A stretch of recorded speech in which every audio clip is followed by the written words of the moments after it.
ഗജാനനം ഭൂതഗണാതിസേവിതം കപിത്തജംബൂഫലസാരഭക്ഷിതം ഉമാസുതം ശോകവിനാശകാരണം നമാമി വിഘ്നേശ്വരപാദപങ്കജം.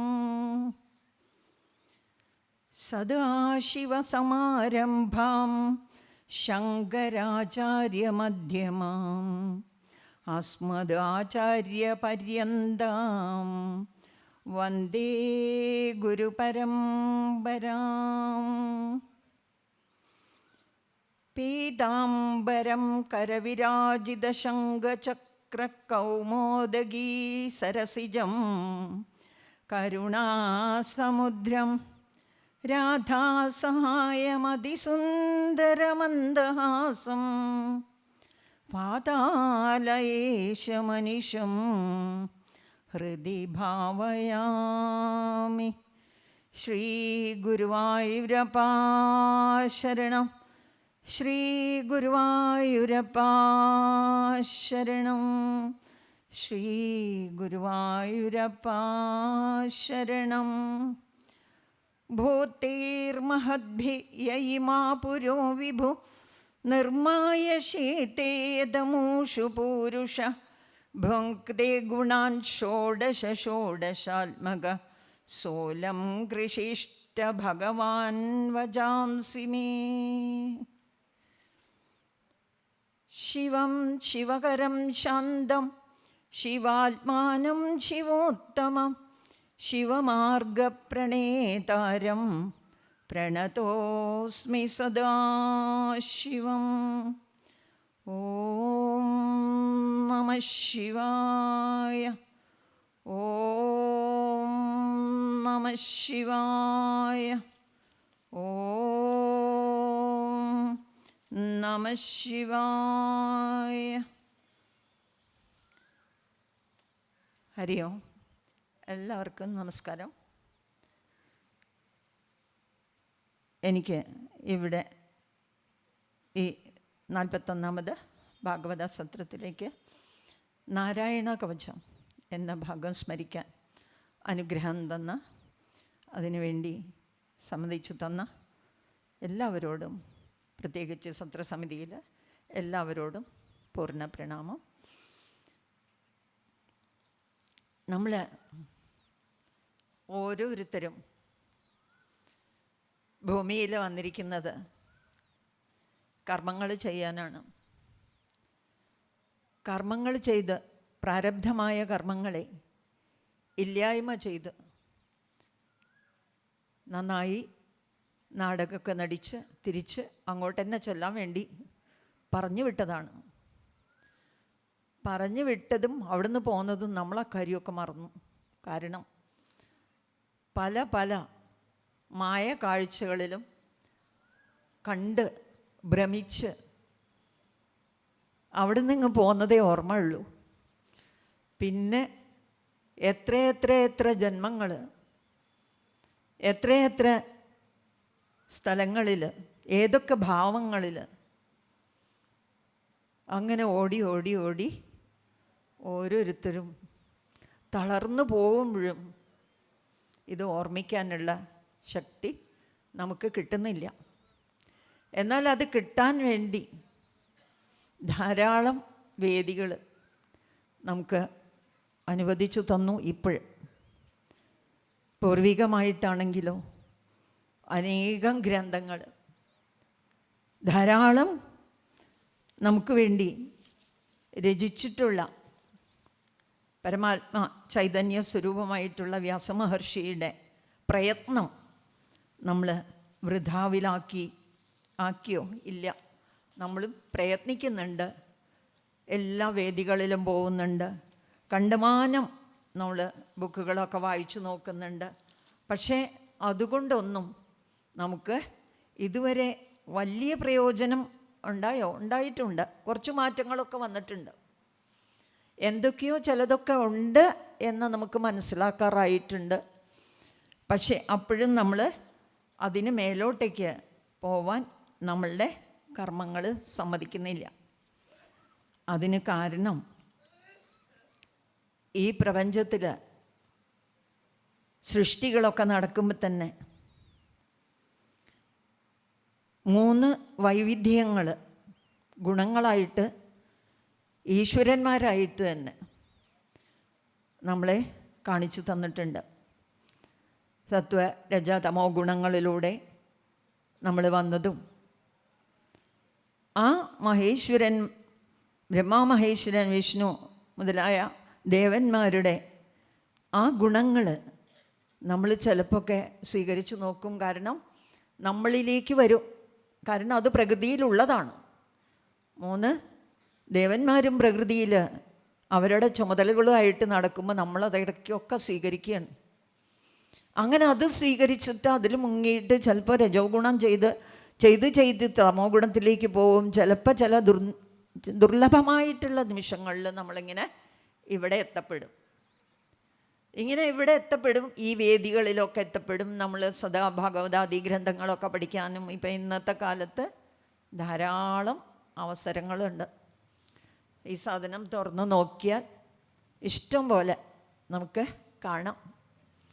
ഇതൊക്കെ കണ്ടിട്ട് എന്താ ചെയ്യുന്നതെന്ന് ചോദിച്ചാൽ നമ്മൾ അതിലൊക്കെ മയങ്ങി പൂർണ്ണമായിട്ടൊരു സത്വഗുണത്തിലേക്ക് വരാൻ സാധിക്കാതെ, അല്ലെങ്കിൽ രജോ ഗുണത്തിലെങ്കിലും നിരന്തരം തമോ ഗുണത്തിലേക്ക് വീഴാതെ അതിലേക്ക് പോവാൻ നമുക്ക് സാധിക്കണം എന്നുള്ളതാണ് നമ്മളുടെ ആവശ്യം. പക്ഷേ ഈ ഗുണങ്ങളോട് ചേർന്ന് സ്പർശ രസ രൂപഗന്ധങ്ങളാകുന്ന ആ 5 തന്മാത്രകളോട് അനുഭവിച്ച് നമ്മളും അങ്ങനെ അതിൽ മുങ്ങുമ്പോൾ വീണ്ടും വീണ്ടും കർമ്മങ്ങൾ ചെയ്യേണ്ടി വരണു എന്നുള്ളതാണ്. അങ്ങനെ കർമ്മങ്ങൾ ചെയ്യുമ്പോൾ ഈ കർമ്മങ്ങൾ തന്നെയാണ് നമ്മൾക്ക് ഇതിൽ നിന്ന് മുക്തരായി തീരാനുള്ള മാർഗവും എന്ന് ആചാര്യന്മാർ പറഞ്ഞു തരുന്നു. അവിടെ എന്താ കാരണം? നമ്മളുടെ കർമ്മങ്ങൾക്ക് കാരണമായിട്ടുള്ള മനസ്സാണ് നമ്മളെ അതിലേക്കൊക്കെ പ്രേരിപ്പിക്കുന്നത്. മനഃശുദ്ധി വേണം. നല്ല കർമ്മങ്ങൾ ചെയ്യണമെങ്കിൽ നമ്മൾക്ക് മനഃശുദ്ധി ഉണ്ടാവണം, അല്ലേ? മനഃശുദ്ധി ഉണ്ടാവണമെങ്കിലോ നല്ല ആഹാരങ്ങൾ കഴിക്കണം.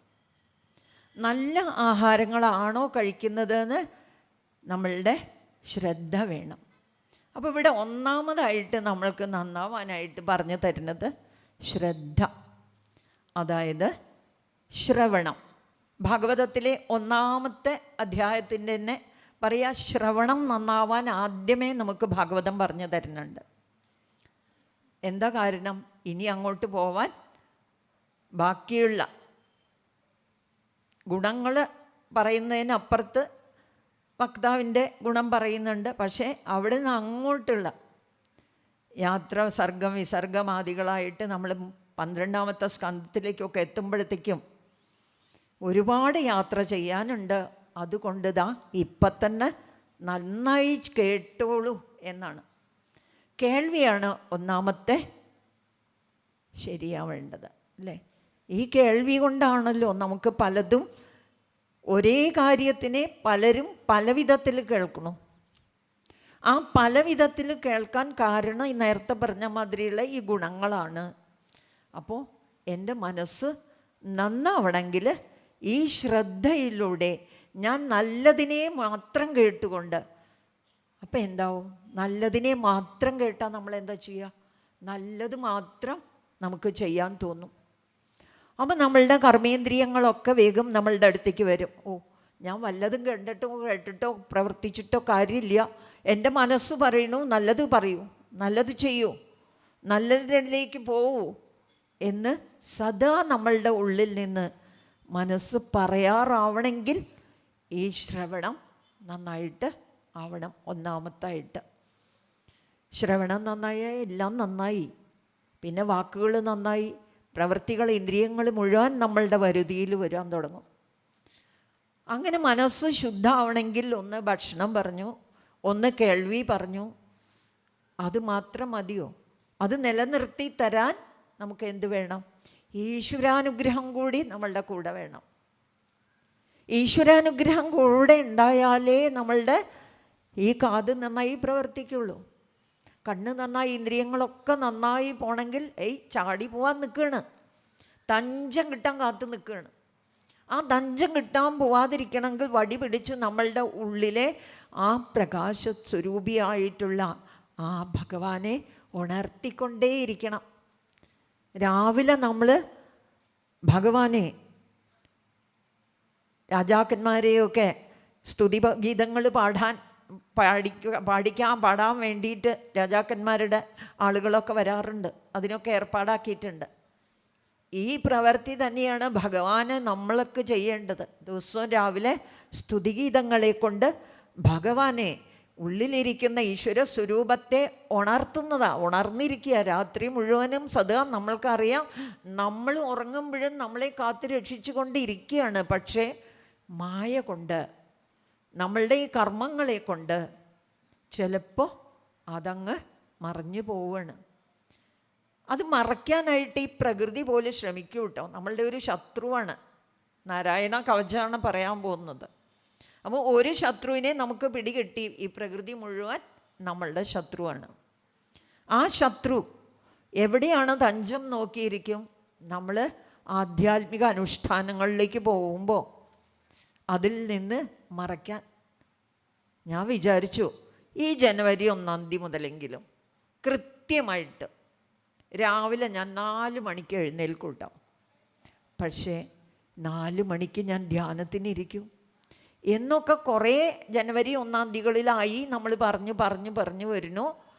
അലാറം വയ്ക്കണു, അതൊക്കെ കഴിഞ്ഞു, എഴുന്നേറ്റു. എപ്പോൾ കുറേ നേരം കഴിഞ്ഞു, സൂര്യൻ ഏതാണ്ട് പൊങ്ങി. അയ്യോ, ഇന്നത്തെയും കഴിഞ്ഞു, ഇനി ശരി നാളെ ആവാം, അല്ലെങ്കിൽ തിങ്കളാഴ്ച ആവട്ടെ. ഇങ്ങനെ പറഞ്ഞ് നമ്മളെ ഈ അനുഷ്ഠാനങ്ങളിൽ നിന്ന് മറയ്ക്കാനായിട്ടുള്ള അദൃശ്യ സ്വരൂപികളൊക്കെ ഉണ്ട് നമ്മളുടെ ചുറ്റിലും. അതിന് നമ്മളുടെ ശ്രദ്ധ, ഒന്നാമത്തെ സദാശ്രവണത്തിലൂടെ ശ്രദ്ധ എന്നതിലേക്ക് നമ്മൾ വരികയാണ്. ആ ശ്രദ്ധ നമ്മളുടെ കൂടെ ഉണ്ടാവണം. അപ്പം എത്രമാത്രം എൻ്റെ ഉള്ളിൽ ഇരുന്നു കൊണ്ട് ഭഗവാനെ ഞാൻ കാണുമ്പോൾ എൻ്റെ കർമ്മങ്ങളൊക്കെ ഈശ്വരാർപ്പണമായിട്ട് ചെയ്യാൻ എനിക്ക് സാധിക്കണം.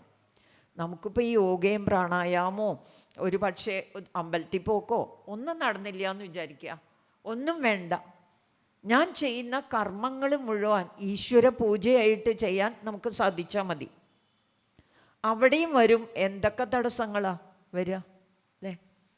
പറയാതിരിക്കുകയല്ലേ ഭേദം. ഓരോ ദിവസവും കർമ്മങ്ങളെ അമ്പലത്തിലേക്ക് ഇപ്പോൾ ഇവിടേക്കൊന്ന് വരണം വിചാരിക്കുമ്പോൾ, അല്ലെങ്കിൽ നാളെ എന്തെങ്കിലും നല്ലതൊന്ന് നേരം രാവിലെ തന്നെ ചെയ്യാൻ പുറപ്പെടുമ്പോൾ, അയ്യോ ഞാൻ എൻ്റെ പൂജയൊന്നും ചെയ്തില്ല, അപ്പോഴത്തേക്ക് അതാ ആ മുടക്കം, ഈ മുടക്കം, പല മുടക്കങ്ങളും വരികയായി. നമ്മളുടെ മനസ്സ് പതറാൻ തുടങ്ങുകയായി. പോട്ടെ സാരില്ല, നീ നാളെ ഉണ്ടല്ലോ, നാളെ എന്ന് പറഞ്ഞ് നീങ്ങാൻ നമ്മളുടെ പ്രവൃത്തിക്കും തടസ്സങ്ങൾ വരും. അപ്പം ഈ മനസ്സിനും ഇന്ദ്രിയങ്ങൾക്കും വരുന്ന തടസ്സങ്ങളെ നമ്മൾക്ക് നേരിടണം. അത് ശക്തമായി നേരിടണമെങ്കിൽ ആ ഉള്ളിൽ ഒളിഞ്ഞിരിക്കുന്ന ഈശ്വര ചൈതന്യത്തെ സദാ ഉണർത്തിക്കൊണ്ടുവരണം. അത് മാറാല പിടിച്ച് കിടക്കുകയാണ്. നമ്മൾ ഉപയോഗിക്കാത്ത റൂമുകളൊക്കെ എന്താ ഉണ്ടാവുക? മാറാല പിടിച്ച് കിടക്കാറുണ്ട്. എപ്പോഴും പോയി അഴുക്കൊന്നും കളഞ്ഞില്ലെങ്കിൽ അത് ഉപയോഗിക്കാൻ ഇത്തിരി വിഷമമാണ്. ആരെങ്കിലും വരണ നേരത്തെ ഓടിപ്പോയി കട്ടിൻ്റെ മുകളിൽ നിന്ന് എല്ലാം മാറ്റിയിട്ടോ അല്ലെങ്കിൽ അതൊക്കെ ഒതുക്കി വെച്ചിട്ടോ നെട്ടോട്ട് ഓടിയിട്ടൊരു കാര്യമില്ല. എന്നും എപ്പോഴും വളരെ ആ പ്രവൃത്തിയിൽ ഈശ്വരഭാവം, ഈശ്വര അർപ്പണ മനസ്സ് വരണമെങ്കിൽ ഭഗവത്ഗീതയിൽ നിർബന്ധമായിട്ടും കർമ്മയോഗത്തിൽ പറയുന്നതാണ്. എന്തൊക്കെ ആചരിക്കുന്നോ അതൊക്കെ ഈശ്വരാർപ്പണമായി തീർന്നാൽ ഈവൻ ഏത് പ്രവൃത്തി, വാഷ്റൂം കഴുകുന്നത് പോലും നമ്മളുടെ ഭഗവാൻ ഇരിക്കുന്ന ഇടമാണ്, ക്ഷേത്രജ്ഞൻ അധിവസിക്കുന്ന സ്ഥാനമാണ് എന്ന് വിചാരിച്ചുകൊണ്ട് അതിലേക്ക് വരണമെങ്കിൽ, നമ്മളുടെ ആ കർമ്മ തടസ്സങ്ങളെ നീങ്ങണമെങ്കിൽ ഈശ്വരാർപ്പണമായിട്ട് കർമ്മം ചെയ്യാൻ നമുക്ക് സാധിക്കണം. അപ്പോഴോ അതിന് നമ്മൾ എന്ത് ചെയ്യണം? സദാ, നേരത്തെ അദ്ദേഹം പറഞ്ഞ മാതിരി സദാ നാമജപം. കുറച്ച് സമയം പിടിച്ച് നാമം ജപിച്ചിട്ട് ഇനി മതി, ഇനി ഇന്നത്തെ കഴിഞ്ഞു ആവട്ടെ, നമ്മൾ മാലയൊക്കെ പിടിച്ച് ഒരു കൃത്യതയിൽ അനുഷ്ഠാനം പോലെ ഭഗവാനെ വിളക്കൊക്കെ വെച്ച് ജപിച്ചു കഴിഞ്ഞാൽ പിന്നെ നമ്മളുടെ നാവിൽ സദാ ഈശ്വര നാമങ്ങൾ ഉരുവിട്ടുകൊണ്ട് നമ്മളുടെ ഗൃഹ ചുമതലകളൊക്കെ ചെയ്യുമ്പോൾ ഈ നാമജപം നമ്മളുടെ ഉള്ളിൽ വേണം. ഇപ്പം ഉണ്ട് കേട്ടോ, എന്തറിയോ, ഈ യൂട്യൂബിലൊക്കെ കുറേ ഭാഗവതമൊക്കെ ഉള്ളതുകൊണ്ട് അതൊക്കെ ഓൺ ചെയ്ത് വെച്ചിട്ട് അടുക്കളയിൽ അല്ലേ ഭാഗവതമൊക്കെ കേൾക്കും. അങ്ങനെ കേൾക്കുന്നുണ്ട്, അതൊരു കുറേ കാര്യമുണ്ട്. അതൊക്കെ അപ്പോഴാണ് കേൾക്കുക. അമ്മമാർക്ക് പിന്നെ നമ്മൾക്കൊക്കെ കുറച്ച് ബുദ്ധിമുട്ട് തന്നെയാണ്. എന്നാലും അപ്പോഴെങ്കിലും കേൾക്കാനുള്ളൊരു സൗകര്യം ഉണ്ടാക്കി തന്നിട്ടുണ്ട്. ഏന ഏത് പ്രയോഗത്തിലായാലും ആ ഭഗവാനിലേക്ക് മനസ്സുറപ്പിച്ച് വരണമെങ്കിൽ സദാ ഈശ്വര സ്മരണ വരണം. അങ്ങനെയുള്ള ഈശ്വര സ്മരണ കൈവരിക്കാൻ സാധിക്കണം. അപ്പോൾ ഈ എന്ത് ചെയ്യണം? അവിടെ വരുന്ന വേറൊരു ശത്രുവുണ്ട്. ഞാൻ ദിവസവും രാവിലെ അമ്പലത്തിൽ പോകും കേട്ടോ. എനിക്ക് പോകാൻ പറ്റില്ലെങ്കിലും ഞാൻ ഭാഗവതം ഇത്ര അധ്യായം വായിക്കും കേട്ടോ. ഞാൻ അത് ചെയ്യും കേട്ടോ, എനിക്ക് അതുണ്ട് ഇതുണ്ട് നമ്മളൊക്കെ കണ്ടാൽ ഞാൻ അവിടെ വല്ലാത്തൊരു തടസ്സമായി. എന്താ അത്? അഹങ്കാരം. ഈ അഹങ്കാരത്തെ ഓടിച്ചു വിടണം അല്ലേ നമുക്ക്? അതങ്ങനെ എളുപ്പം ഓടിച്ചു വിടാൻ പറ്റുന്നതല്ല. നമുക്കൊരിക്കലും അഹങ്കാരത്തെ ഓടിച്ചു വിടാൻ പറ്റില്ല. പറ്റണം. എന്ത് പറ്റണം? നമ്മളൊക്കെ എൻ്റെ വീട്, എൻ്റെ കുടുംബം, എൻ്റെ എന്നൊക്കെ പറയുന്നത് ഏതാ? ഞാനും ഒരു പക്ഷേ എൻ്റെ മകനും മകൻ്റെ മകനും അല്ലെങ്കിൽ മകൻ്റെ മകളും. അവിടുന്ന് അങ്ങോട്ട് ചിലപ്പോൾ ഓർമ്മയുണ്ടാവില്ല. അതിൻ്റെ മുമ്പേ ആണെങ്കിൽ അമ്മമ്മ അല്ലെങ്കിൽ മുത്തശ്ശൻ അല്ലേ, മുത്തശ്ശി. അതിൻ്റെ പിന്നേക്കോ നമുക്കറിയില്ല. എവിടെയൊക്കെ ആരൊക്കെ എന്തൊക്കെ എൻ്റെ ഉണ്ട്. അഥവാ നമ്മളുടെ മക്കളുടെ മക്കൾ ഇതൊക്കെ ഞാൻ തന്നെയല്ലേ? എൻ്റെ മകന് വേണ്ടി നമ്മൾ പലതും ചെയ്യുമ്പോൾ എൻ്റെ മകന് പുതിയതായി നല്ല സാധനങ്ങൾ മാറ്റിവെച്ച് മറ്റുള്ളവർക്ക് കൊടുക്കുന്നത് വല്ലതും ആവുമോ? കാരണം അതും എന്നിൽ നിന്ന് തന്നെയല്ലേ. എത്രയോ തലമുറകൾ മുമ്പുള്ളതും എൻ്റെ തന്നെയല്ലേ. ഞാൻ തന്നെയല്ലേ അപ്പോഴും അവിടെ ജീവിക്കുന്നത്. ഞാൻ തന്നെയാണ്. രൂപം മാറി അല്ലേ. മഹർഷിമാർ കുന്തിസ്തുതിയിലൊക്കെ പറയില്ലേ, ദ്രോണപുത്രൻ ദ്രോണനായിട്ട് ഗുരുവായിട്ട് വന്നതാ. പാഞ്ചാലി പറയുന്നുണ്ടല്ലോ, ഗുരുവായിട്ട് വന്ന പുത്രനാണ്. അപ്പോൾ പുത്രൻ എന്ന് പറഞ്ഞാൽ അച്ഛൻ തന്നെയാണ്. അച്ഛൻ അത് കഴിഞ്ഞ് ആ തലമുറകൾ അങ്ങനെ പിന്നിട്ട് പോകുമ്പോൾ ഞാൻ നമ്മളുടെയൊക്കെ ഗൃഹത്തിൽ എത്രമാത്രം കയറി ഇറങ്ങിയിട്ടുണ്ട് എന്ന് ഞാനിനെ ചിന്തിക്കുമ്പോൾ മനസ്സിലാക്കണം. നമ്മൾ പലരും മനസ്സിൽ ശത്രുഭാവം വയ്ക്കരുത്. ഒരാളും എന്തെങ്കിലും ഇഷ്ടമില്ലായ പറഞ്ഞാലും ആ പറഞ്ഞ കാര്യം ആ പ്രവൃത്തിയിലായിരുന്നു, ആ വ്യക്തിയല്ല. ആ വ്യക്തി ഭാവത്തിൽ നമ്മൾക്ക് വിരോധം പാടില്ല. ആ വ്യക്തി ചെയ്ത പ്രവൃത്തിയോടായിരുന്നു. ആ പ്രവൃത്തി കഴിഞ്ഞുപോയി. നമ്മളുടെ ഗൃഹത്തിൽ തന്നെ നമ്മളും ഉണ്ടായിരുന്നതിൽ ഒരു അംഗം തന്നെയാണ് ഈ കാണാകുന്ന എല്ലാവരും എന്ന് നമ്മളെങ്ങനെ ഉറപ്പിക്കണം? അഭ്യാസേനതു കൗന്ദേയ, ഭഗവാൻ പറയുന്ന പോലെ അഭ്യാസം കൊണ്ട് അത് ഉറപ്പിക്കാൻ നമുക്ക് സാധിക്കണം. അപ്പോൾ അങ്ങനെ എൻ്റെ എന്ന് വരുമ്പോൾ ഈ കാണാവുന്നതൊക്കെ എൻ്റെ തന്നെയാണ്. ഈ സപ്താഹവേദി നന്നായത് കൊണ്ടാണ് നമുക്കിവിടെ വന്നിരിക്കാൻ സാധിച്ചത് അല്ലേ. എനിക്കിവിടെ വന്നിരിക്കാൻ സാധിച്ചത് എൻ്റെ കഴിവുകൊണ്ടല്ല. ഈ കാണാകുന്ന എല്ലാവരും ഉണ്ടായതുകൊണ്ടാണ് എനിക്കിവിടെ ഇരിക്കാൻ പറ്റിയത്. സത്രസമിതിയിലുള്ളവർ പെടാപ്പാട് പെട്ടിട്ടാണ് നമുക്കൊക്കെ ഇവിടെ വന്ന് കേൾക്കാൻ സാധിച്ചത് അല്ലേ. എത്രമാത്രം പ്രയാസങ്ങൾ അനുഭവിച്ചു നമുക്കറിയാം. അപ്പോൾ അത്രയൊക്കെ അനുഭവിച്ചുകൊണ്ടാണ് നമ്മളിവിടെ എത്തപ്പെട്ടിരിക്കുന്നത്. അപ്പം ഞാൻ എൻ്റെ വൈഭവം പറഞ്ഞിരിക്കാൻ പാടില്ല എന്ന് ഇവിടം കൊണ്ട് നമുക്ക് മനസ്സിലാവും. അങ്ങനെ നമ്മൾക്ക് കിട്ടുന്ന 24 ഗുരുക്കന്മാരെ പറഞ്ഞു തന്നിട്ടുണ്ട്. എന്തായിരുന്നു ഗുരുക്കന്മാർ? നമ്മളുടെ അനുഭവങ്ങൾ. ഈ അനുഭവങ്ങൾ പഞ്ചഭൂതങ്ങളും അതുമാതിരി കാണുന്ന എല്ലാതും ഇന്ദ്രിയങ്ങളും അതൊക്കെ നമ്മളുടെ അനുഭവങ്ങളാണ്. അപ്പോൾ അനുഭവങ്ങൾ നമുക്ക് ഗുരുവാക്കി അഹങ്കാരത്തിനെ നമ്മൾ ഇല്ലാതാക്കണം. അങ്ങനെ അഹങ്കാരത്തിനെ ഇല്ലാതാക്കാൻ വേണ്ടി ഈ അഹങ്കാരം ഇങ്ങനെ പൊന്തി വരുമ്പോഴൊക്കെ ഉള്ളിലുള്ള ആ ജപം മൂർച്ച കൂട്ടുക, നന്നായിട്ട് ജപിച്ചു കൊണ്ടിരിക്കുക.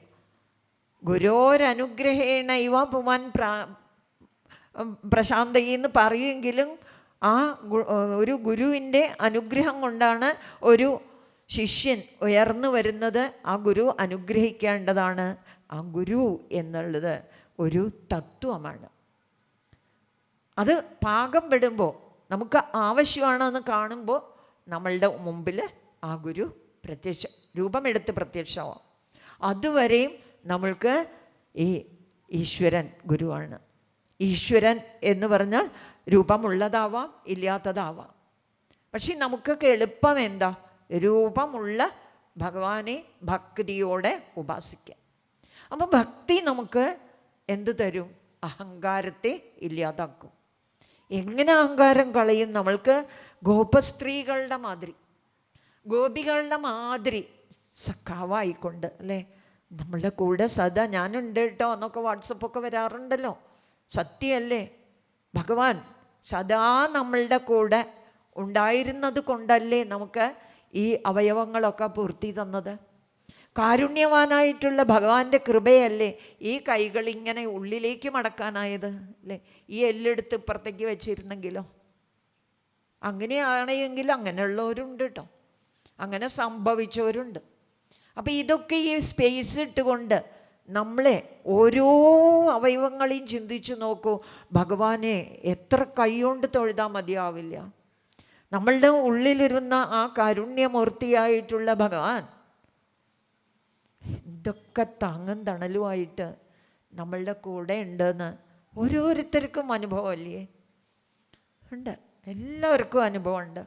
ആ അനുഭവത്തെ നമുക്ക് തിരിച്ചറിയാൻ സാധിക്കുമ്പോഴാണ്, അതാണ് നമ്മളുടെ ഞാനിനെ കളയാനുള്ള വഴി. ഇതെല്ലാവർക്കും ഉണ്ട്. ആ ഞാനിനെ കാണണമെങ്കിൽ, യഥാർത്ഥ ഞാൻ ആര് എന്നറിയണമെങ്കിൽ, നേരത്തെ പറഞ്ഞ മാതിരി ഈശ്വരൻ ഒന്നേ ഉള്ളൂ. പഞ്ചഭൂതാത്മകമായിട്ടുള്ള സർവചരാചരങ്ങളെയും സൃഷ്ടിക്കുമ്പോൾ ആ സൃഷ്ടികർമ്മത്തിൽ ഏർപ്പെട്ടിരിക്കുന്ന സൃഷ്ടിയിൽ എല്ലാം ജഡമായിരുന്നു. അതിലേക്ക് തൻ്റെ ചൈതന്യത്തെ പ്രവേശിച്ചപ്പോഴാണ്, നേരത്തെ പറയേണ്ടായിട്ടുണ്ട് കപിലോപദേശത്തിലൊക്കെ, ആ പ്രകൃതി സർവം ഈശ്വരമയമാണ്.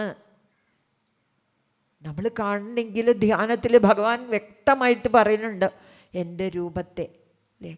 ആ പൊന്നിൻ കിരീടവും ഭഗവാന്റെ മിന്നിത്തിളങ്ങുന്ന പൊന്നിൻ കിരീടവും തിരുനെറ്റിയിൽ അണിഞ്ഞിരിക്കുന്ന ഗോപിക്കുറിയും നീണ്ട മനോഹരമായ പുരികങ്ങളും അതുപോലെ തന്നെ കാരുണ്യം വഴിയുന്ന ഭഗവാന്റെ കണ്ണുകളും തിരുനാസികയും കുണ്ടലങ്ങൾ പ്രതിബിംബിക്കുന്ന മിനുത്ത കവിൾത്തടങ്ങളും ഭഗവാന്റെ ചുണ്ടിൻ്റെ മനോഹരമായ പുഞ്ചിരി നമ്മളോട് എന്തൊക്കെയോ പറയുന്നില്ലേ, ചിരിക്കുന്നില്ലേ? ധ്യാനത്തിൽ ആ രൂപത്തെ അങ്ങനെ കാണുമ്പോൾ അരഞ്ഞാൺ കൊണ്ട് കെട്ടിമുറുക്കി ഞാൻ കൊടുത്തിട്ടുള്ള ആ തിരുമഞ്ഞപ്പെട്ടും അതിന് താഴെ അണിഞ്ഞിരിക്കുന്ന കൊൽസും ആ തൃപ്പാദങ്ങൾ, ഉയർന്ന പുറവടി ശോഭ, ഭഗവാന്റെ മിന്നിത്തിളങ്ങുന്ന ആ നഖങ്ങൾ, ഹരേ കൃഷ്ണ ഗുരുവായൂരപ്പ എന്ന് വിളിച്ചുകൊണ്ട് ആ രണ്ട് പാദങ്ങളെയും കെട്ടിപ്പിടിച്ച് മുഖമണച്ച് നമസ്കരിക്കുമ്പോൾ ആ പാദങ്ങളിൽ അർച്ചന ചെയ്തിരിക്കുന്ന അർച്ചനാ പുഷ്പങ്ങളുടെ ഗന്ധം നമ്മളുടെ ഉള്ളിലേക്ക് അനുഭവിക്കുമ്പോൾ ഞാൻ എവിടെയാ? ആ ഞാനിനെ നമുക്ക് എടുത്ത് കളഞ്ഞൂടെ? മഹാദേവൻ്റെ നടയിലേക്ക് അങ്ങോട്ട് നട തുറക്കുമ്പോൾ, ഉള്ളിലേക്ക് അങ്ങോട്ട് കടക്കാൻ പുറപ്പെടുമ്പോൾ, അനവധി തിരക്കുള്ള അമ്പലത്തിലാണെങ്കിലും ഇവിടെയും ചില സമയത്തൊക്കെ ആ ഭഗവാനെ അങ്ങോട്ട് നിറഞ്ഞ് കാണുമ്പോൾ, ആ കാണാൻ വെമ്പുന്ന നമ്മളുടെ മനസ്സ്, അല്ലേ? എത്തി എത്തി എത്തി നോക്കി ഭഗവാനെ ഒന്ന് കാണാൻ നോക്കുമ്പോൾ നമ്മളുടെ ഉള്ളിൽ മക്കളുണ്ടോ? മറ്റാരെങ്കിലും ഉണ്ടോ? ഒന്ന് ചിന്തിച്ചു നോക്കൂ. ആരുമില്ല, ഞാൻ മാത്രം. ആ ഞാനിനെ ഒന്ന് പിടിക്കൂ. ആ ഞാനിനെ ഭഗവാനോട് ചേർത്ത് നമുക്ക് മുറുക്കം പിടിക്കാൻ സാധിച്ചാൽ ആ ഭഗവാന്റെ നാമങ്ങൾ നമ്മളുടെ ഉള്ളിൽ വരില്ലേ? ആ ഭഗവാന്റെ തിരുരൂപം സദാ നമ്മളുടെ ഉള്ളിൽ വരില്ലേ? ഏത് കർമ്മങ്ങളും ഈശ്വരാർപ്പണമായി ചെയ്യുമ്പോൾ, ദിവസവും രാവിലെ ഈശ്വരനെ ധ്യാനിക്കുമ്പോൾ, രൂപമുണ്ടായാലും രൂപമില്ലെങ്കിലും നമ്മൾക്ക് ഉതകുന്ന പറഞ്ഞ മാർഗത്തിലൂടെ ഏതാണോ നമ്മൾക്ക് ചേരുന്നത്, മറ്റു പലരോടും ചോദിച്ചിട്ടല്ല, നമ്മൾക്കായിട്ട് വിധിക്കപ്പെട്ടിരിക്കുന്ന അതിനെന്തെങ്കിലും അറിവ് കൂടുതൽ വേണമെന്ന് ആഗ്രഹിക്കുമ്പോൾ നമ്മൾ കാണാറുണ്ട്. ഇപ്പോൾ ഒരറിവും ഒരു പ്രത്യേകതയില്ലാത്ത ആ രജിത്ജിയുടെ കഥ, മുരുകൻ പ്രത്യക്ഷമായി കൊടുത്ത ഒരനുഗ്രഹം. ക്ഷണിച്ചിട്ടാണോ, വരുന്നു വിചാരിച്ചിട്ടാണോ മുരുകൻ മാർഗനിർദ്ദേശം ചെയ്തുകൊണ്ട് കൂടെ നടക്കുന്നത്? നമുക്കൊക്കെ ഇല്ലേ മഹാദേവൻ കൂടെ ഇല്ലേ? ഇഷ്ടം പോലെ ഉണ്ട്. ഇല്ലെങ്കിൽ 2 പ്രാവശ്യം കൈലാസത്തിൽ പോവാൻ സാധിച്ചു. ഭഗവാന്റെ കൃപയില്ലെങ്കിൽ അത് നടക്കുമോ? അങ്ങനെ നമ്മൾ ഏതൊക്കെ സാധ്യതയില്ലാത്ത പലതും അനുഭവിക്കുമ്പോൾ അത് ഭഗവത് കാരുണ്യമായിട്ട് കാണണ്ടേ? അതിനെന്തു ചെയ്യണം? സദാ നമുക്കൊരു പുറംചട്ട വേണം, അല്ലേ? എപ്പോഴും ഉള്ളിലേക്ക് പല ശത്രുക്കളും ഉള്ളിലേക്ക് കടക്കാൻ ശ്രമിക്കുകയാണ്. ഏതൊക്കെ ഭാവത്തിലാണ്? നമ്മൾ ചിലപ്പോൾ അറിയാത്ത സ്ഥലത്ത് പോകുമ്പോൾ ഈ പ്രകൃതിയിൽ നല്ലതും എവിടെയുണ്ട്. പോസിറ്റീവ് എനർജിയുണ്ട്, നെഗറ്റീവ് എനർജിയുണ്ട്. ഈ പോസിറ്റീവ് എനർജി, നെഗറ്റീവ് എനർജി ചിലപ്പോൾ നമ്മളുടെ തമോഗുണം വർദ്ധിക്കുന്ന സമയത്ത് നമ്മളതിൽ ചെന്ന് പെടും. അങ്ങനെ പെടാതിരിക്കാൻ ആ പോസിറ്റീവ് എനർജിയെ നമ്മൾ നിലനിർത്തണം. അത് നിലനിർത്തണമെങ്കിൽ എന്തു വേണം? ഭഗവാൻ വിചാരിച്ചു, വ്യാസർ വിചാരിച്ചു, ഈ സമയത്ത് നമുക്ക് ഹംസഗുഹ്യ സ്തോത്രം കൊണ്ടൊക്കെ സ്തുതിച്ച് നേരത്തെ പറഞ്ഞു തന്നില്ലേ, ദക്ഷന് പ്രജാസൃഷ്ടി ചെയ്യാൻ അസിഗ്നി പറഞ്ഞാൽ വാസന, അസിഗ്നിയിൽ മക്കളെ ഉണ്ടാക്കിയപ്പോൾ നാരദൻ വഴിതിരിച്ച് വിട്ടു എന്നുള്ള സങ്കടത്തോടു കൂടി പിന്നീട് പെൺകുട്ടികളുണ്ടായതും അതിലൂടെ പ്രജാസൃഷ്ടി വന്നതും ഈ കാണാകുന്ന ലോകത്തിൽ മുഴുവൻ പ്രജകൾ വർദ്ധിച്ചു വന്നു. എന്തൊക്കെ ഉണ്ട് സൃഷ്ടി എന്ന് വെച്ചാൽ അതൊക്കെ ആ ദക്ഷൻ്റെ 60 പുത്രിമാരിലൂടെ ഭൂമിയിൽ എഴയുന്നതായിട്ടും വറക്കുന്നതായിട്ടും ജലജീവികളായിട്ടും മറ്റ് മനുഷ്യരായിട്ടും രാക്ഷസ എല്ലാ തരത്തിലുള്ള സൃഷ്ടികളും ഉണ്ടായി. അപ്പോൾ വ്യാസർ വിചാരിച്ചു ഇവിടെ പിടിക്കാൻ നല്ലത്, ഇവിടെ ഈ സൃഷ്ടിയിലാവട്ടെ ഈ കവചം എന്നുള്ളതാണ്. കാരണം ഇവർ വളർന്ന് വരുമ്പോൾ തന്നെ ഒരു കവചം കൊണ്ടിട്ട് കൊടുത്താൽ അവർക്ക് ഭഗവാനിൽ ഇരിക്കാലോ എന്നാണ്. അതിനുവേണ്ടി ആണ് ഈ കവചത്തെ നമുക്കിവിടെ പറഞ്ഞു തന്നിരിക്കുന്നത്. നാരായണ കവചം എന്നുള്ള ഭാഗം. കവചം എന്ന് നമുക്ക് കേൾക്കുമ്പോൾ തന്നെ അല്ലേ എന്തോ ഒരു ഘനം ഉള്ള ഒരു നല്ലൊരു പുറഞ്ചട്ട എന്നാണ് കവചം എന്ന് പറയുമ്പോൾ തന്നെ നമുക്ക് ഓർമ്മ വരുന്നത്. അപ്പം ആലോചിച്ച് നോക്കൂ ആ നാമത്തിൻ്റെ മഹിമ. ഭാഗവതത്തിൽ ഒരു കവചമല്ല ഉള്ളൂ, അനേക കവചങ്ങൾ. വ്യാസർ എഴുതി വച്ചിരിക്കുന്ന ഓരോ ഉദാഹരണങ്ങളും എടുത്തു കഴിഞ്ഞാൽ അത് നമ്മൾക്ക് ഓരോ സമയത്ത് ആവശ്യമായിട്ടുള്ള പാഠങ്ങൾ അതിൽ നിന്ന് ലഭിക്കും. ഓരോ വാക്കുകളും ഓരോ നാമങ്ങളാണ്. 18,000 ശ്ലോകങ്ങളല്ല, എത്രയോ നാമങ്ങൾ. അതൊക്കെ ആ നാമങ്ങൾ നമ്മൾക്ക് പുറംചട്ടയാണ്. ഗോപസ്ത്രീകൾ പുറംചട്ട കൊണ്ടാണ് പൂതനയുടെ ഭയപ്പാട് മാറ്റിയത് അല്ലേ, ഒരു കവചം.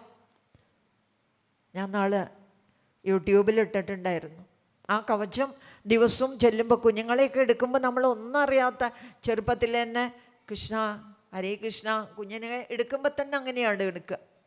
പാല് കൊടുക്കുമ്പോഴാണെങ്കിലും എന്ത് ചെയ്യുമ്പോഴാവുമ്പോഴും ആ കുഞ്ഞിനെ വളർന്നു വരുമ്പോൾ തന്നെ ആ തലത്തിലേക്ക് വരാൻ വേണ്ടി അവർക്ക് ഈ നാമത്തോടു കൂടി വേണം നമ്മൾ എടുക്കാനായിട്ട്. ഭക്ഷണം കൊടുക്കാനായിട്ട് ഇങ്ക് കൊടുക്കുമ്പോഴാണെങ്കിലും നാമം ജപിച്ചുകൊണ്ട് അല്ലേ, ആ ഭാവത്തിൽ നമ്മളിങ്ങനെ ഭഗവാന്റെ കീർത്തനങ്ങൾ കണ്ടിട്ടില്ലേ ഗോപസ്ത്രീകൾ ചെയ്യുന്നത്? ആ ഭഗവാനെ സ്മരിച്ചുകൊണ്ടാവണം അവർ വളർന്നു വരേണ്ടത്.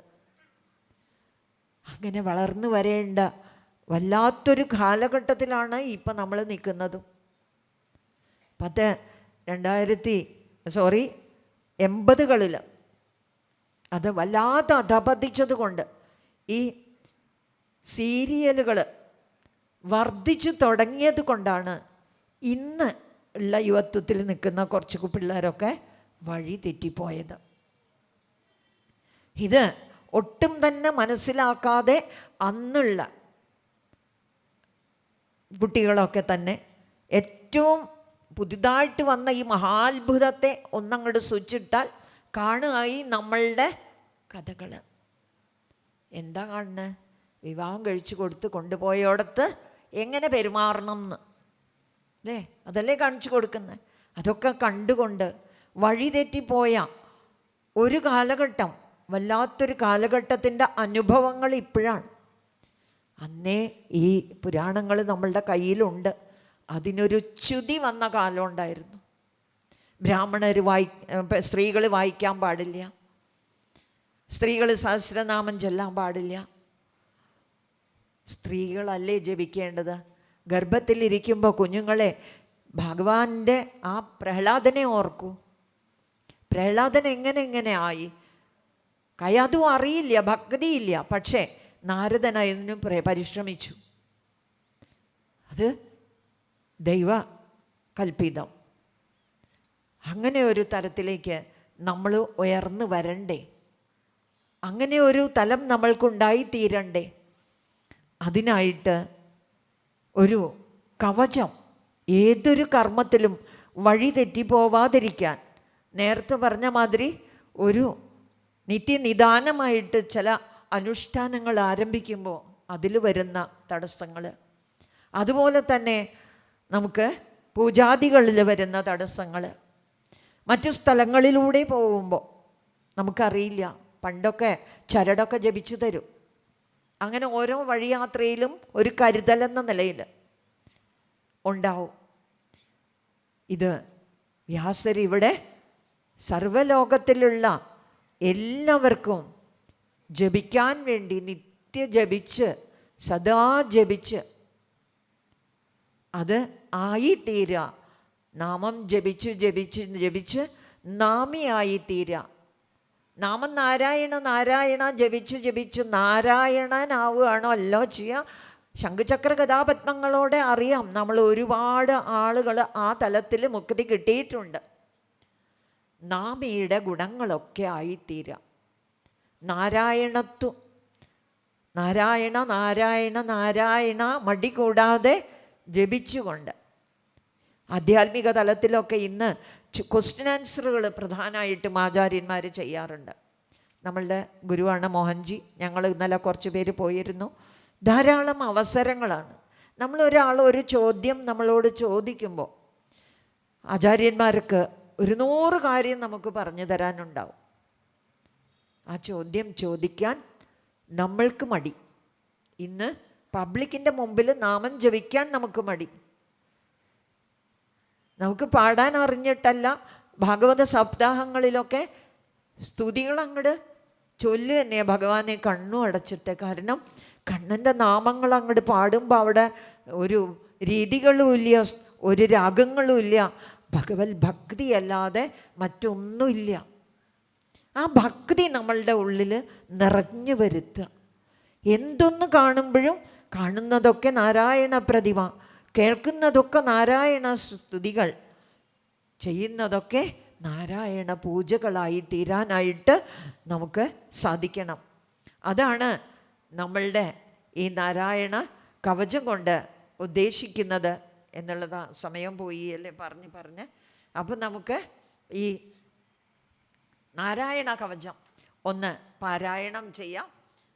ആദ്യം അതിലൂടെ എങ്ങനെയാണ് ഇത് ചെയ്യേണ്ടതെന്ന് ഇവിടെ പറഞ്ഞു തരുന്നുണ്ട്. ഓം നമോ ഭഗവതേ വാസുദേവായ. ഓം ശ്രീ ഗുരുഭ്യോ നമഃ. രാജാവ് ചോദിക്കുകയാണ്, ദേവേന്ദ്രൻ അതിനെന്താ കാരണം എന്ന് വിചാരിച്ചാൽ ദേവാസുരന്മാർ തമ്മിൽ യുദ്ധം ഉണ്ടാവുകയാണ്. ആ യുദ്ധത്തിൽ അസുരന്മാരെ നിന്ന് ദേവന്മാർ തോറ്റുപോവുകയാണ്. അവർ വലിയ കേമന്മാരായിട്ട് യുദ്ധം ഉണ്ടാവാൻ എന്താ കാരണം? ദേവേന്ദ്രൻ സഭയിൽ അങ്ങനെ ഇരിക്കുക, മറ്റ് ദേവന്മാരൊക്കെ ഉണ്ട്. ആ സമയത്ത് ദേവഗുരുവായ ബൃഹസ്പതി കയറി വരികയാണ്. അവിടെ കയറി വരുമ്പോൾ ഒന്ന് എഴുന്നേൽക്കുക, ചില മര്യാദകളൊക്കെ ഉണ്ടല്ലോ, അതൊന്നും ചെയ്യാൻ തയ്യാറായില്ല. അങ്ങനെ ചെയ്യാൻ തയ്യാറാവാതെ വന്നപ്പോൾ ഗുരുവിന് ഒരു പാഠം പഠിപ്പിക്കണം എന്ന് തോന്നി. നേർവഴിക്ക് നയിക്കുക. ഈ ഗുരുക്കന്മാരും ദേവന്മാരും ഒക്കെ ശപിച്ചു എന്ന് പറഞ്ഞാൽ അവരെ നശിപ്പിക്കലല്ല, അവരെ തെറ്റ് തിരുത്തലാണ്. ആ തെറ്റ് തിരുത്തണം. ഇനി ഇങ്ങനെ ചെയ്യാൻ തോന്നരുത് വിചാരിച്ച് ആ ദേവന്മാരുടെ പ്രവൃത്തി കണ്ടപ്പോൾ ബൃഹസ്പതി അവിടെ നിന്ന് അങ്ങോട്ട് മാറി. കാണാനില്ല. ദേവഗുരു പോയി എന്ന് കേട്ടപ്പോഴത്തേക്ക് അസുരന്മാർ വന്ന് യുദ്ധം ചെയ്ത് തോൽപ്പിക്കുകയാണ്. സങ്കടം ചെന്ന് പറയുകയാണ് ബ്രഹ്മാവിനോട്, നന്നായി പോയി, നിങ്ങളുടെ പ്രവൃത്തി കൊണ്ടല്ലേ. ഇങ്ങനെയാണോ ഗുരുക്കന്മാരോട് ചെയ്യുക? കണ്ടില്ലേ അസുരന്മാരെ നോക്കൂ. അവർ ശുക്രാചാര്യർ മൃതസഞ്ജീവനി വിദ്യ കൊണ്ട് മരിച്ചു പോയവരെ കൂടെ ജീവിപ്പിച്ച് അത്രയും ഗുരു ഭക്തിയുള്ളവരാണ്. ഇനിയിപ്പോൾ എന്താ ചെയ്യുക? വിശ്വരൂപനെ ആശ്രയിച്ചോളൂ. ത്വഷ്ടാവിൻ്റെ, തൻ്റെ ചേട്ടൻ്റെ മകനാണ്, ത്വഷ്ടാവിൻ്റെ മകനായിട്ടുള്ള വിശ്വരൂപനെ. അപ്പോൾ വിശ്വരൂപനെ ആശ്രയിച്ചോളൂ എന്ന് പറഞ്ഞപ്പോഴാണ് വിശ്വരൂപൻ്റെ അടുക്ക ചെന്ന് ചോദിക്കുമ്പോൾ തനിക്ക് ഈ പൗരോഹിത്യമൊന്നും അത്ര ഇഷ്ടമല്ല. കാരണം അതിൽ പല തടസ്സങ്ങളും ഉണ്ടാവും. കഴിയുന്നതും വീട്ടിലും ഉണ്ടാതിരുന്ന് നാമം ചെല്ലുന്നതാണ് ഉചിതം. മറ്റുള്ള സർവ പ്രവൃത്തികളിലേക്ക് പോകുമ്പോഴും ആ കർമ്മങ്ങളൊക്കെ എത്ര ശ്രേഷ്ഠമാണെങ്കിലും, ഇപ്പം നമ്മൾ ഭാഗവതമാണ് സ്മരിക്കുന്നതെങ്കിലും അതിലൊക്കെ ചിലപ്പോൾ പിഴ വരും. നമ്മൾക്ക് വൈകുന്നേരം ഭഗവാന്റെ ഒരു നിർദ്ദേശം പോലെ ഒരു ഇന്നർ വോയിസ് കിട്ടിയിട്ടാണ് ഭാഗവതം വായിക്കാൻ തുടങ്ങിയത്. അതിനകത്ത് യൂട്യൂബിൽ വായിച്ചിടാൻ മറ്റു പലരിലേക്കും എത്തിക്കാനുള്ളൊരു നിർദ്ദേശം കിട്ടിയപ്പോൾ വെറുതെ സാവകാശം വായിക്കുക. പക്ഷേ അതിലെനിക്കിത്തിരി കണ്ണിന് മിസ്റ്റേക്ക് ഉണ്ട്. അപ്പോൾ എന്തുണ്ടാവും പറഞ്ഞാൽ ഒരു വരി മാറി അടുത്ത വരിയിലേക്ക് കണ്ണു പോകും. അപ്പോൾ അവിടെ രണ്ടായിട്ട് കാണും. അങ്ങനെ ചിലപ്പോൾ ഒരു അക്ഷരപ്പശക് വരും. ഞാൻ പറഞ്ഞു, ഞാനല്ലോ അതിന് ഞാനല്ല കാരണം, ഭഗവാൻ തന്നെയാണ്. എന്നോട് ചെയ്യാൻ പറഞ്ഞു. തെറ്റ് വന്നാൽ ഞാൻ തിരുത്തി വായിക്കും. പക്ഷേ എനിക്ക് ആ തെറ്റാണെന്നറിയാം. അത് രണ്ടക്ഷരമായിട്ട് കാണുകയാണ്. അങ്ങനെ ഒരു കുഴപ്പം എൻ്റെ കണ്ണിന് വന്നതാണ്. അത് വേറൊരു കാരണമാണ്. എന്തായാലും വീണിട്ട് വന്നതാണ്. അപ്പോൾ അങ്ങനെയുള്ളൊരു കണ്ണിൻ്റെ കാരണം കൊണ്ട് തെറ്റുമ്പോൾ തിരുത്തി വായിച്ച് നമ്മളത് വായിച്ചിടാറുണ്ട്. അങ്ങനെയുള്ള ദേവന്മാർ, വിശ്വരൂപൻ, ഈ പ്രവർത്തികളൊക്കെ തന്നെ വിശ്വരൂപന് ഇഷ്ടമല്ല. പക്ഷേ ദേവേന്ദ്രൻ വിളിച്ചതല്ലേ എന്ന് പറഞ്ഞു വന്നു. അങ്ങനെ ദേവേന്ദ്രന് യുദ്ധം ജയിക്കാനായിട്ട് പറഞ്ഞു കൊടുത്തതാണ് നാരായണ കവചം. അത് ഗുരുവിൻ്റെ അനുഗ്രഹത്തോടെ കിട്ടേണ്ടതാണ്, ഗുരു പറഞ്ഞു കൊടുക്കേണ്ടതാണ് എന്നുള്ളതാണ് ആ നാരായണ കവചം. പക്ഷേ ഇന്ദ്രൻ്റെ പ്രവൃത്തി, കാരണം ഇന്ദ്രൻ എന്ന് പറഞ്ഞാൽ തന്നെ ഇന്ദ്രിയങ്ങളിൽ രമിക്കുന്നവൻ. ഇന്ദ്രിയങ്ങളിൽ ഭ്രമിക്കുന്ന ആളുകൾക്ക് എപ്പോഴും തൻ്റെ ശരീരത്തിനോടെ ബോധം ഉണ്ടാവുള്ളൂ. എൻ്റെ രൂപം നന്നായോ, ഞാൻ പറയണതൊക്കെ നന്നാവണുണ്ടോ, 100 ആളോട് ചോദിക്കുക. ഇങ്ങനെയൊക്കെ ഉള്ളതൊക്കെ നമ്മളുടെ അഹമാണ്. അപ്പോൾ ഈ അഹം നമ്മളുടെ ഉള്ളിൽ വളർന്നുകൊണ്ടിരിക്കും. അപ്പോൾ ചെയ്യുന്നതിലൊക്കെ വേണ്ട. പക്ഷേ ഇന്ദ്രന് അമ്മ വഴിയും അച്ഛൻ വഴിയും താൻ വഴിയും 3 ബന്ധങ്ങളാണ് ദേവന്മാരും മനുഷ്യരും അസുരന്മാരുമായിട്ട്. അപ്പോൾ അസുരന്മാർക്ക് യാഗബാക്കി കൊടുത്തു എന്നുള്ള ഒരു കാരണം കൊണ്ട് ദേവേന്ദ്രൻ വധിക്കുന്ന ഭാഗമാണ്. അപ്പോൾ ഈ നാരായണ കവചമാണ് നമുക്ക് സ്മരിക്കാനുള്ളത്. വിശ്വരൂപനാണ് പറഞ്ഞു കൊടുത്തത്. അപ്പം വിശ്വരൂപൻ പറഞ്ഞു കൊടുത്തു പറഞ്ഞാൽ നമ്മൾ ഈ അറിവിലേക്കായിട്ട് വിശ്വത്തിലേക്ക് ഇറങ്ങേണ്ടതുണ്ട്. പ്രപഞ്ചശക്തികളാണ് നമുക്ക് ആശ്രയിക്കേണ്ടത്. കാരണം പ്രപഞ്ചം മുഴുവൻ ഈശ്വരനാണ്. അപ്പോൾ പ്രപഞ്ചത്തിൽ നിന്ന്, പ്രകൃതിയിൽ നിന്നാണ് നമ്മൾ എല്ലാം പഠിക്കേണ്ടത്. ഈശ്വരൻ വിഗ്രഹത്തിലുണ്ടോ? ഉണ്ട്. പ്രകൃതിയിലും ഈശ്വരൻ തന്നെയാണ്. സർവവ്യാപിയായിട്ടുള്ള ആ ഈശ്വരൻ ഒന്നേ ഉള്ളൂ. അതെല്ലാവിടെയുണ്ട്. അതിന് നമ്മൾ ഈ പ്രകൃതിയിലേക്ക് ഇറങ്ങി ആ പ്രകൃതിയുമായിട്ട് താതാത്മ്യം പ്രാപിച്ച് അനുഭവങ്ങളെയൊക്കെ ഗുരുവായി സ്വീകരിക്കേണ്ടതുണ്ട്. അതാണ് ഓരോ സ്ഥലത്തും പോകുമ്പോൾ ഓരോ രൂപത്തിലും ഭഗവാനെ ധ്യാനിക്കുന്നതിൻ്റെ ഉദ്ദേശം. അത് നമ്മൾക്ക് ഉറപ്പിക്കാൻ വേണ്ടിയിട്ടാവും ഓരോ നേരത്ത് ഓരോ ദേവന്മാരുടെ രൂപത്തിൽ ഭഗവാൻ അനുഗ്രഹിച്ചു എന്ന് പറയണം. അപ്പം അങ്ങനെ അങ്ങോട്ട് വെറുതെ വായിച്ചാൽ പറ്റില്ല എന്നുള്ളതാണ്. അതിന് ആദ്യം കരശുദ്ധി വരുത്തണം, ആചമനങ്ങളൊക്കെ കഴിക്കണം, ദർഭപുല്ല് ധരിക്കണം, അതുകൊണ്ടുള്ള മോതിരം ധരിക്കണം, വടക്കോട്ട് തിരിഞ്ഞിരിക്കണം, എന്നിട്ട് വേണം ഇത് ചൊല്ലാനായിട്ട്. ന്യാസം ചെയ്യണം എന്നാണ് ആദ്യം പറയുന്നത്. ന്യാസം ചെയ്യുക, ഗുരുമുഖത്തിൽ നിന്ന് കേൾക്കേണ്ടതാണ്. വിരലുകളെയൊക്കെ ഭഗവാന്റെ നാമങ്ങളാക്കിക്കൊണ്ട് ഓം നമോ നാരായണായ നമ, ഓം നമോ വാസുദേവായ എന്നൊക്കെ പറയാൻ പോകുന്നു. നമുക്കിത് ആദ്യം ഒന്ന് വായിക്കാം, അതിനുശേഷം പറ്റുന്ന മാതിരി പറയാം. ഓം നമോ ഭഗവതേ വാസുദേവായ. യയാ ഗുപ്ത സഹസ്രാക്ഷ സവാഹാൻ രിപുസൈനികാൻ ക്രീഡന്നിവ വിനിർദിശ്യ ത്രിലോക്യാ ബുഭുജേശ്രിയം ഭഗവൻ സ്തന്മമാക്യാഹി വർമ്മനാരായണാത്മകം യഥാ തഥായിന ശത്രൂൻ യേന ഗുപ്തോ ജയന്മൃതേ.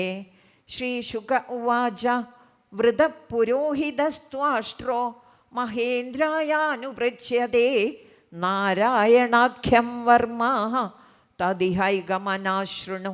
വിശ്വരൂപ ഉവാച ദൗധാംഗ്രിപാണിരാചമ്യ സപവിത്ര ഉദങ്മുഖ കൃതസ്വാംഗകരന്യാസോ മന്ത്രാഭ്യാം വാഗ്യദശുചി നാരായണമയം വർമ്മ സന്നഹ്യേൽ ഭയ ആഗതേ പാദയോർജാനുനോരുർവോഹൃദയേ ഉദരേ ഹൃദ്യദോരസി മുഖേ ശിരസ്യാനുപൂർവ്യാത് ഓംകാരാദിവിന്യസീൽ ഓം നമോ നാരായണായേതി വിപര്യയമഥാപിവ കരന്യാസം ദദക്കുര്യാൽ ദ്വാദശാക്ഷരവിദ്യയാ പ്രണവാദിയകാരാന്തമംഗുല്യങ്കുഷ്ടപർവസു ന്യസേൽ ഹൃദയ ഓംകാരം വികാരമനുമൂർധനി ഷകാരം തു ഭ്രുവോർമധ്യേ നകാരം ശിഖയാ ദിശേത് വേകാരം നേത്രയോ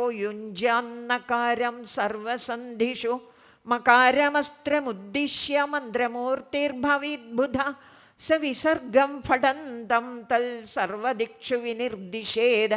ഓം വിഷ്ണവേ നമ ഇതി ആത്മാനം പരമം ധ്യായേത് ധ്യേയം ഷഡ്ശക്തിഭിർയുതം വിദ്യാ തേജസ്തപോ മൂർത്തിമിമം മന്ത്രമുദാഹരേത്. ഓം ഹരിർവിദധ്യാൻ മമ സർവരക്ഷാം ന്യസ്താംഗ്രിപദ്മപദകേന്ദ്രപൃഷ്ഠേ ദരാരി ചർമാസി ഗദേഷു ചാപപാശാൻ ദദാനോഷ്ടഗുണോഷ്ടബാഹു ജലേഷു മാം രക്ഷതു മത്സ്യമൂർത്തിർ യാദോ ഗണേഭ്യോ വരുണസ്യ പാശാൽ സ്ഥലേഷു മായാവടുമാ വാമനോ വ്യാൽ ത്രിവിക്രമഖേ വധു വിശ്വരൂപ ദുർഗേഷ്വടവ്യാജിമുഖാദിഷു പ്രഭു പായാൽ നൃസിംഹോ സുരയൂഥപാരി വിമുഞ്ചതോ യസ്യ മഹാട്ടഹാസം ദിശോ വിനേദുർന്യപതംശ്ച ഗർഭാഃ രക്ഷത്വസോ മാധ്വനിയജ്ഞകൽപ്പ സ്വദംഷ്ട്രയോന്നീതധരോവരാഃ രാമോദ്രികൂടേഷ്വദവിപ്രവാസേ സലക്ഷ്മണോ വ്യാൽ ഭരതാഗ്രജോസ്മാൻ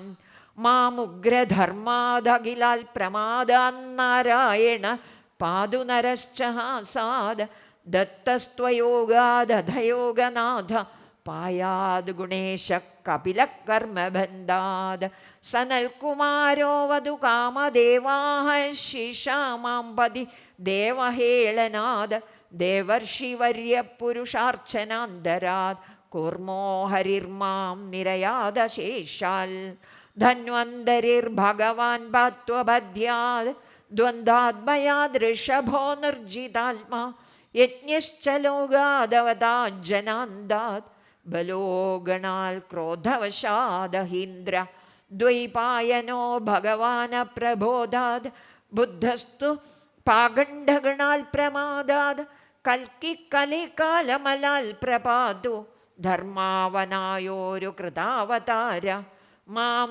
കേശവോ ഗദയാ പ്രാതരവ്യാത് ഗോവിന്ദ ആസംഗവമാത്തവീണു നാരായണ പ്രാണൗദാത്ത ശക്തിർമധ്യന്തിനേ വിഷ്ണുരരീന്ദ്രപാണി ദേവോപരാഹ്ണേ മധുഗ്രധന്വാ സായം ത്രിധാമാവതു മാധവോ മാം ദോഷേ ഋഷികേശ ഉദാർത്തരാത്രേ നിഷീധ ഏകോ വധു പത്മനാഭ ശ്രീവത്സധാമാപരരാത്ര ഈശ പ്രത്യുഷ ഈശോസി ധരോ ജനാർദ്ദന ദാമോദരോ വ്യാദനുസന്ധ്യം പ്രഭാതേ വിശ്വേശ്വരോ ഭഗവാൻ കാലമൂർത്തി ചക്രം യുഗാന്താനലദിക്മനേമി ഭ്രമൻ സമന്താത് ഭഗവൽ പ്രയുക്തം ദന്തഗ്ധി ദന്തഗ്ധ്യരിസൈന്യമാശു കക്ഷം യഥാവാത സഖോ ഹുതാശ ഗദേശ നിസ്പശന വിസ്ഫുലിംഗേ നിഷ്പിണ്ഡി നിഷ്പിണ്ഡ്യജിതപ്രിയാസി കുഷ്മണ്ഡ വൈനായക യക്ഷരക്ഷോ ഭൂതഗ്രഹാംശ്ചൂർണയ ചൂർണയാരീൻ ത്വം യാതുധാന പ്രവദ പ്രേതമാതൃപിശാച വിഭ്രഗ്രഹഘോരദൃഷ്ടീൻ ധരേന്ദ്ര വിദ്രാവയ കൃഷ്ണപൂരിതോ ഭീമസ്വനോരേ ഹൃദയാനി കമ്പയൻ ത്വം ദിഗ്മധാരാസി വരാരി സൈന്യമീശ പ്രയുക്തോ മമ ചിന്തി ചിന്തി ചക്ഷുഷി ചർമ്മൻ ശതചന്ദ്രഛാദയ ദ്വിഷാമഘോനാം ഹരപാപചക്ഷുഷാം എന്നോ ഭയം ഗ്രഹേഭ്യോ ഭൂത് കേതുഭ്യോ നൃഭ്യ ഏവ ച സരീസൃഭിഭ്യോ ദംശ്രിഭ്യോ ഭൂതേഭ്യോ മോഭ്യ ഏവ വാ സർവാണ്യേതാനി ഭഗവന്നാമരൂപാസ്ത്രകീർത്തനാദ് പ്രയാന്തു സംക്ഷയം സദ്യോ യേന ശ്രേയപ്രദീപകാഃ ഗരുഡോ ഭഗവാൻ സ്തോത്രസ്തോഭച്ഛന്ദോമയ പ്രഭു രക്ഷത്വശേഷകൃച്ഛേഭ്യോ വിശ്വസേന സ്വനാമഭി സർവാഭദ്ഭ്യോ ഹരേർനാമരൂപയാനായുധാനിന ബുദ്ധീന്ദ്രിയമനഃപ്രാണാൻ പാന്തു പാർഷദഭൂഷണാഃ യഥാ ഹി ഭഗവാനേവ വസ്തുതഃ സദസച്ഛയൻ സത്യേനാനേന നഃ സർവേ യാന്തു നാശമുപദ്രവാഃ യഥൈകാത്മ്യാനുഭാവാനാം വികൽപ്പരഹിത സ്വയം ഭൂഷണായുധലിംഗാഖ്യാധത്തെ ശക്തി സ്വമായയ തേനൈവ സത്യമാനേന സർവജ്ഞോ ഭഗവാൻ ഹരി പാതു സർവൈ സ്വരൂപേർന്ന സദാ സർവത്ര സർവഗ വിതിക്ഷുദിക്ഷുധ്വമതഃ സമന്താദന്തിർബഹിർഭഗവാൻ നാരസിംഹ പ്രഹാപയം ലോകഭയം സ്വനേന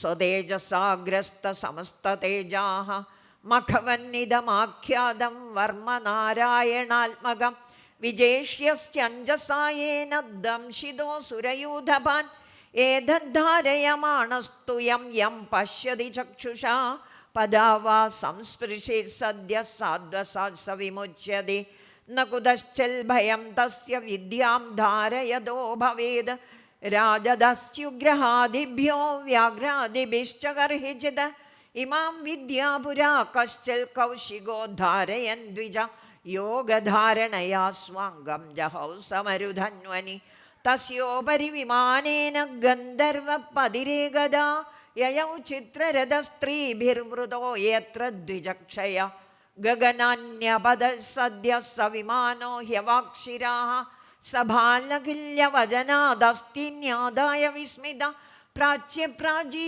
സരസ്വത്യാം സ്നാത്വാ ധാമസ്വമന്വഗാൽ ശ്രീശുക ഉവാച ഏദം ശൃണുയാൽ കാലേ യോ ധാരയതി ചാദ്രത തം നമസ്യന്തി ഭൂതാനി മുച്യതേ സർവദോ ഭയാൽ ഏതാം വിദ്യാമധിഗതോ വിശ്വരൂപാത് ശതക്രതു ത്രൈലോക്യലക്ഷ്മീം ഭുഭുജേ വിനിർജിത്യ ഹൃദയേസുരാൻ ശ്രീഹരേ നമഃ.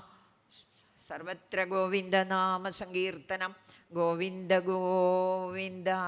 എല്ലാ സമയത്തും പുറത്തിറങ്ങുന്ന സമയത്ത്, കാട്ടിൽ പോകുന്ന സമയത്ത്, അതുപോലെ രാവിലെ ഉദിക്കുന്നതിന് കുറച്ച് മുമ്പേ മുതൽ ഒരു അരമണിക്കൂർ കൂടുമ്പോഴും ഭഗവാന്റെ ഓരോ നാമങ്ങൾ നമ്മൾ ജപിക്കുന്നു. ആ ജപം മാത്രമെങ്കിലും പറഞ്ഞതാണ്. ആ ജപം നമുക്ക് വായിക്കുമ്പോൾ ഓരോ സമയത്തും ഈശ്വരൻ ആ നാമങ്ങളിൽ നമ്മൾക്ക് രക്ഷയ്ക്കായി വരണേ എന്നുള്ളതാണ്. ഈ നാമം ജപിച്ച് ഒരു അമ്മയ്ക്ക് ഒരു മകള് ഓസ്ട്രേലിയ മറ്റോ പോകുമ്പോൾ അമ്മ ഉപദേശിച്ചു കൊടുത്ത നാരായണ കവചം സ്ഥിരം ജപിച്ചോളൂ എന്ന് പറഞ്ഞിട്ട് അത് ജപിച്ചിട്ട് വരണ വഴിയിൽ 2 പേര് ആ കുട്ടിയെ ഹോസ്റ്റലിലേക്ക് വരുമ്പോൾ പിടിച്ച് കെട്ടിക്കൊണ്ടുപോകാൻ വേണ്ടിയിട്ട് അടുത്തേക്ക് വന്നു എന്നും ആ വരുന്ന സമയത്ത് ആ കുട്ടി മനസ്സിൽ ഈ നാരായണ കവചം ജപിച്ചുകൊണ്ടേയിരുന്നു. അങ്ങനെ അവർ തിരിച്ചു പോവുകയാണ്. പിറ്റേ ദിവസം കേട്ടു ആ കോളേജിലുള്ള ഒരു കുട്ടി കടലിൽ മരിച്ചു കിടക്കുന്നതായിട്ട് കേട്ടു. നോക്കുമ്പോൾ ആ കുട്ടി കാറിൻ്റെ നമ്പർ എടുത്തു വെച്ചിരുന്നു. ഈ നമ്പർ വെച്ച് നോക്കുമ്പോൾ ഇവർ തന്നെയായിരുന്നു ആ കുട്ടിയെ പിടിക്കാൻ വന്നത്. അപ്പോൾ ഈ കുട്ടിക്ക് ഒരു കൗതുകം തോന്നി. പോലീസ് ആ കേസ് അന്വേഷിച്ച് ഇവനെ അറസ്റ്റ് ചെയ്തപ്പോൾ എന്തുകൊണ്ട് എന്നെ പിടിച്ചില്ല എന്നാണ്. അപ്പോൾ പറഞ്ഞു, ഈ കുട്ടിയുടെ കൂടെ ഒരാളുണ്ടായിരുന്നു. നാരായണ കവചം നിത്യം അമ്മ പറഞ്ഞതുപോലെ ചൊല്ലി കൊടുത്തപ്പോൾ ഭഗവാൻ കൂടെ ഉണ്ടായിട്ട് ആക്രമിക്കുന്നവരിൽ നിന്ന് രക്ഷിച്ച കഥ പറഞ്ഞുകൊണ്ട് നമ്മൾക്ക് ഈ നാമം ഞാൻ കൃഷ്ണാർപ്പണം ഗുരുവായൂരെന്ന യൂട്യൂബ് ചാനലിൽ ഇതിൻ്റെ അർത്ഥം ഇടുന്നുണ്ട്, അത് കേൾക്കാവുന്നതാണ്. അതുകൊണ്ട് ഞാനിപ്പോൾ സമയമില്ലാത്തതുകൊണ്ട് നമ്മൾ 10:15 തുടങ്ങിയത്. അപ്പോൾ 11:15 വരെയാണ് സമയം അനുവദിച്ചത്. കായേന വാചാ മനസേന്ദ്രിയൈർവ ബുദ്ധ്യാത്മനാ വാ പ്രകൃതേ സ്വഭാവ കരോമി യദ്യത് സകലം പരസ്മൈ നാരായണായേതി സമർപ്പയാമി. ഓം പൂർണ്ണമദ പൂർണ്ണമിദം പൂർണ്ണാത് പൂർണ്ണമുദച്യതേ പൂർണ്ണസ്യ പൂർണ്ണമാദായ പൂർണ്ണമേവാവശിഷ്യത്തെ. ഓം ശാന്തി ശാന്തി ശാന്തി. ലോകാ സമസ്താ സുഖിനോ ഭവന്തു. ഹരി ഓം. എല്ലാവർക്കും നമസ്കാരം. ഹരി ഓം. ഇതുവരെ